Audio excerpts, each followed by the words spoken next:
Hi everyone, this is Jessica and I'm back for another week of Tasty Tuesday. We are pulling a recipe from the Mount Vernon Farmers Market cookbook, which you can pick up when you're at the market on Saturday mornings. And today we're making curried cauliflower with cashews.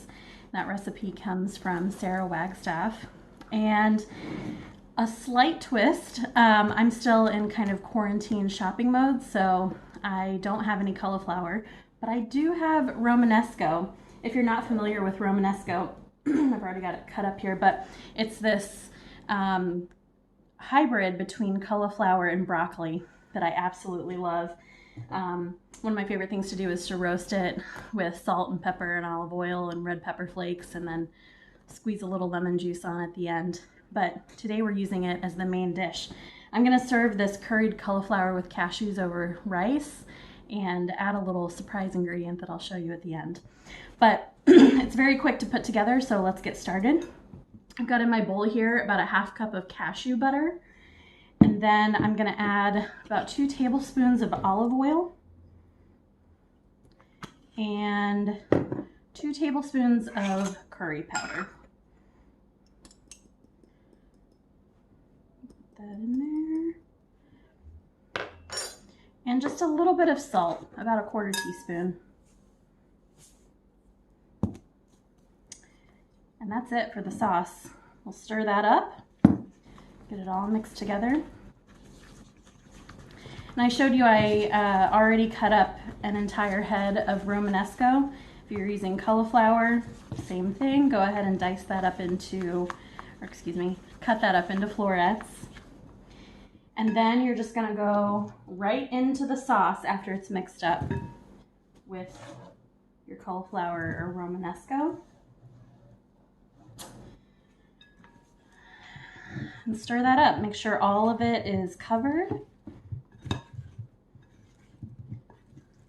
I have also chopped up about a half cup of roasted unsalted cashews. Now I'm gonna put those on after everything comes out of the oven because they're already roasted.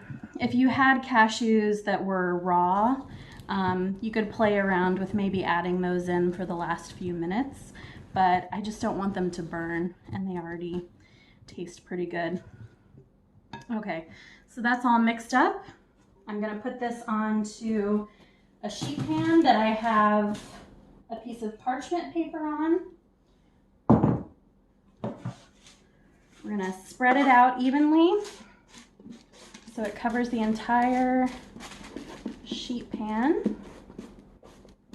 And then this is gonna go under the broiler for about 8 to 10 minutes. And then we'll pull it out and I'll show you how I finish it off. All right, everyone, we're back. The Romanesco has been under the broiler for about 10 minutes and it is fork tender, which means it's ready to go.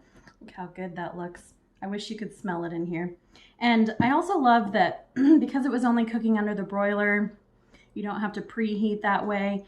My kitchen's not as hot either, which is nice in the summertime. So I told you I'm gonna finish it off with a little surprise ingredient that's not in the recipe. I got these peas from Hart Farms. Hi, thanks guys. And I steamed those for about 20 minutes and then popped them right out of their shell, and they look and smell so good and fresh. I love peas with curry, so I think this is gonna be a really good mix. So I'm just gonna put those over the top. And then I've got those cashews that I mentioned. I just did a rough chop on about a half cup of those. And I'll sprinkle that over the top. It's gonna add some nice flavor, bring out the flavor of the cashew butter, and also just give it a little crunch, which is never a bad thing in my opinion. So that's it, ready to go in about 15 minutes with prep time. Look how tasty that looks. I'm gonna serve this, like I mentioned, with some brown rice, and that's dinner. Thanks all, bye.